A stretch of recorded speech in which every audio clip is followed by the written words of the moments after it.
Welcome back to Sports Tonight. We're broadcasting live from Channels TV Sports Center in Lagos, Nigeria. Just gone by updates from the 2018 FIFA World Cup. And we told you that France, they have qualified for the final of this year's tournament. Who will join France in the final?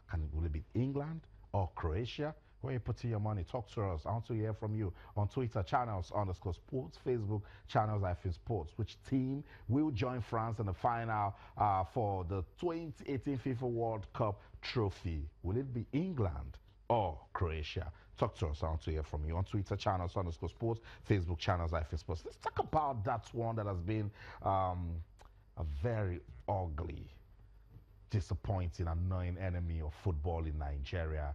We know what's going on with the NFF leadership crisis, but I'll just try to give you a little background before we find out what happened today in Jos. On August the 26th, 2014, there was an election in Abuja that was won by Christopher Giwa, and he's contending that he is the rightfully elected president of the Nigeria Football Federation.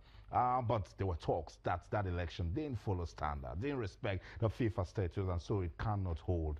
And so there was supposed to be another election on September the 30th that actually took place in Warri. Now, Christopher Giwa and his board, they had gone to court to get a restraining order that election that brought in Amadou Pinnick shouldn't take place. But the NFF said they didn't get the order and went on to have the election. And Amadou Pinnick came into office. So it's been 4 years of injunctions, appeals, withdrawals, refiling, appeal. It has even gone to the Supreme Court, and the Supreme Court ordered that they should go back to the orders from the Just Court. Remember, the Just Court approved Christopher Giwa election.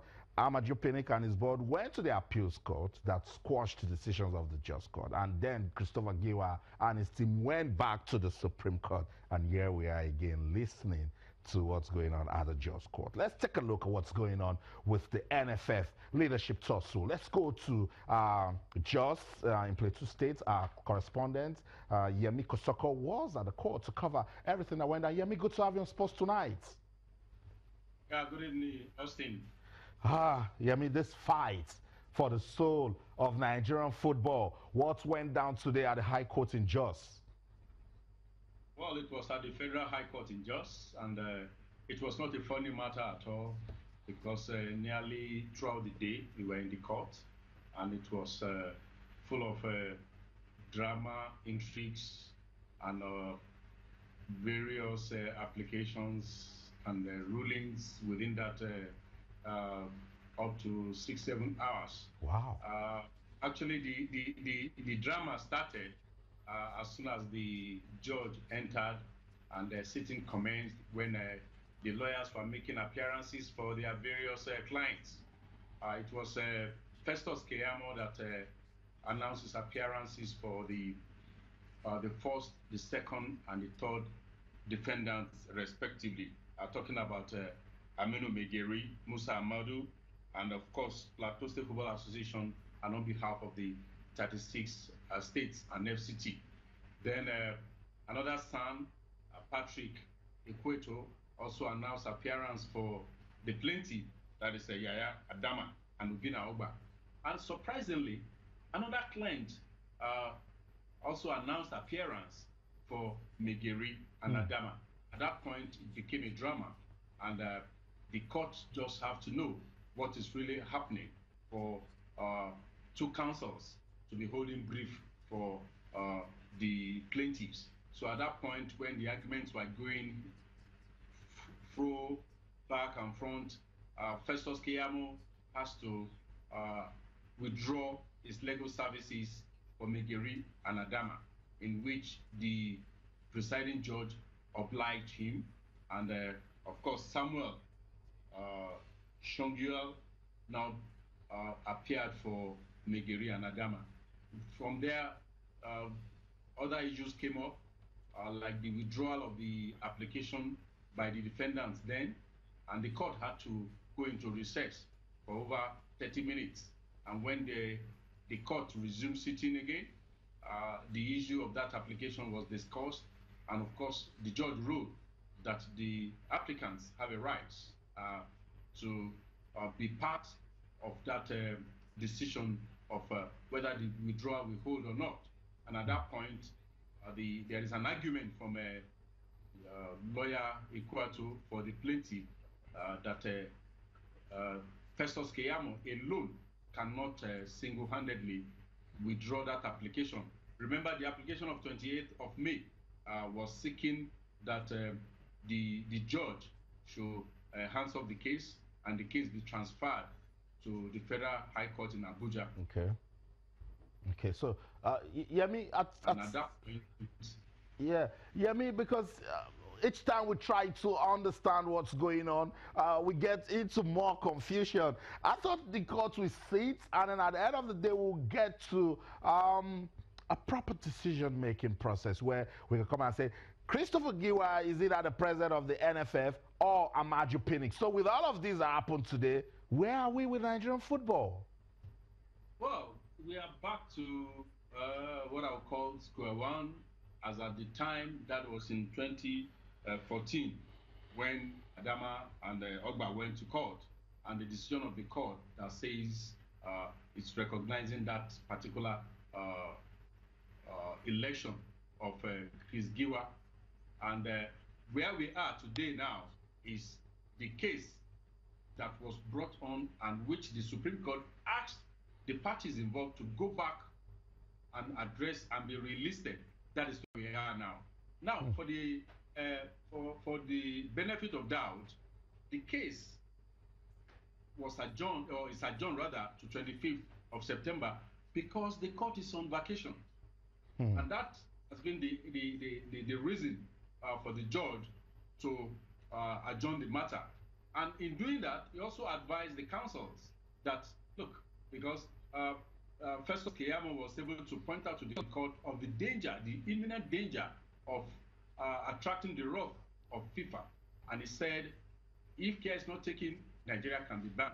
And at that point, the judge now observed and advised that there can be an application for fiat in which the CJN can now instruct him, since the court is on vacation, to go ahead with the case, or the matter be transferred to Abuja.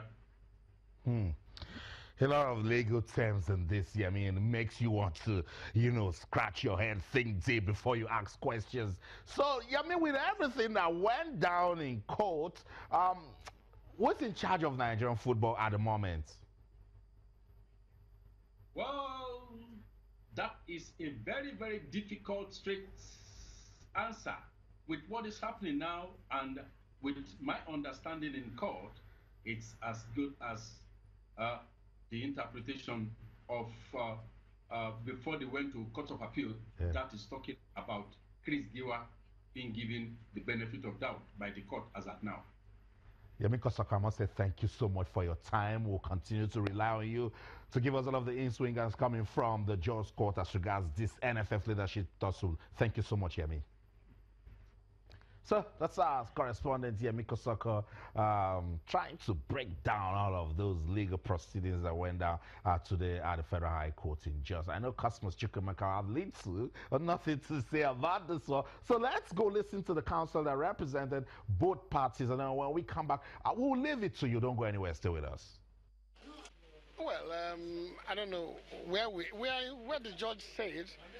Originally, this matter was adjourned to September 25th.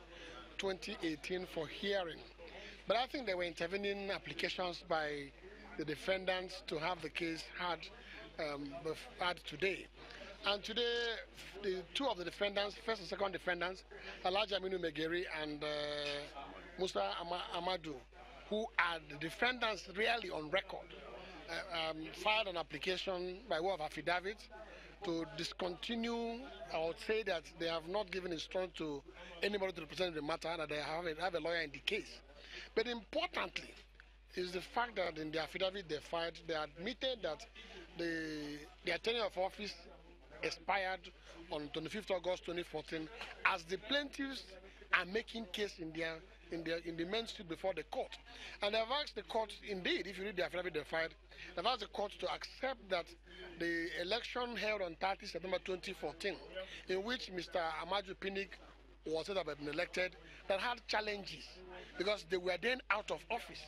And they have also asked the court to go ahead and grant the claims by the plaintiffs in the matter. And that's what we have. So when there's a motion asking the court to withdraw, or when there was a prayer asking the court to withdraw a motion filed on their behalf, their new counsel said, no, I don't know about the motion and I want time to look at it. So the judge rightly said, yes, they should look at it. And that's why the matter has been adjourned. Well, we are going to confer with our clients as to what happened today. You know that today a new counsel showed up from nowhere because he did not contact us previously. We were not informed by Megari and Musa Amadu of any developments in this matter. We had previously defended Megari and Musa Amadu, like you all know, from this court to the Court of Appeal to the Supreme Court, back to this court. They did not raise any objection. They allowed us to represent them all the way to the Supreme Court. And all of a sudden, because of certain intrigues within the football family, they appeared this morning to say they are no longer willing that we represent them. And you can see that the new lawyer has taken sides with Chris Giwa. Let us be clear about this. He has taken sides in the matter with Chris Giwa. Well, those are all the intrigues going on. But I only pointed it out to the court in adjourning this matter that the FIFA hammer is imminent. Let us all not pretend that this is not happening. This is not for myself. This is not for Pinnick. This is not for Chris Giwa. It's for the future of our country, the future of our children who earn a daily living from football. And the loss and catastrophe will be so colossal that even our local league will be affected. So I am just sounding a note of caution to everyone involved that the earlier we dispose of this, the better. FIFA has already reacted. FIFA has written, look at the FIFA letter I refer to.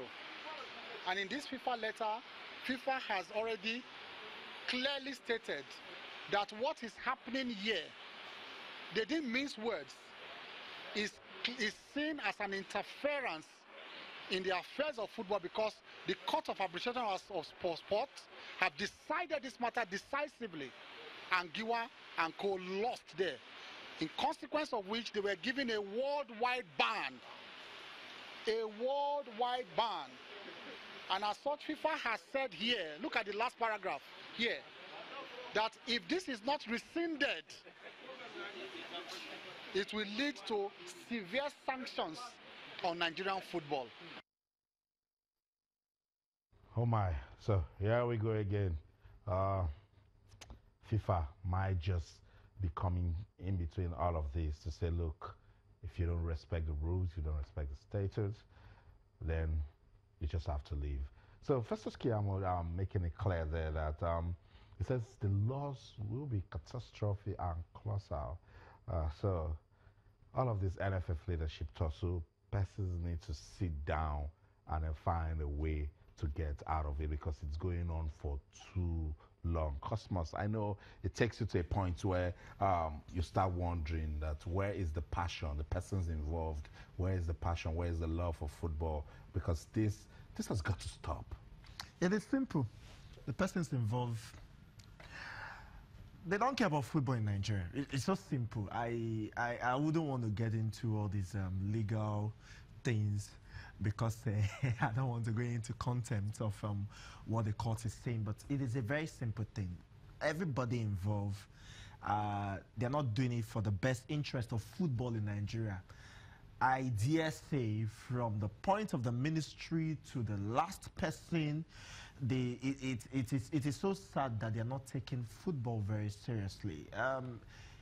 The truth is that we say go back to the grassroots. Go back to the grassroots. With a worldwide ban, there's nothing any grassroots can do.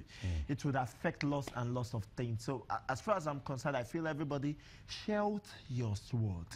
Football in Nigeria is very important. Good. And I feel that the presidency at this point should come into this issue and let's resolve this thing. And that's what we want. I mean, and don't get to the point where let me not get emotional. That's what has been happening for over 4 years now. This NFF leadership tussle has been going on. Sports Tonight on Channels TV. Let's go on this break. When we come back, we'll wrap up this discussion. I want to hear from you, and then we'll get into athletics. What's really going on? I'll tell you. Don't go anywhere. Stay.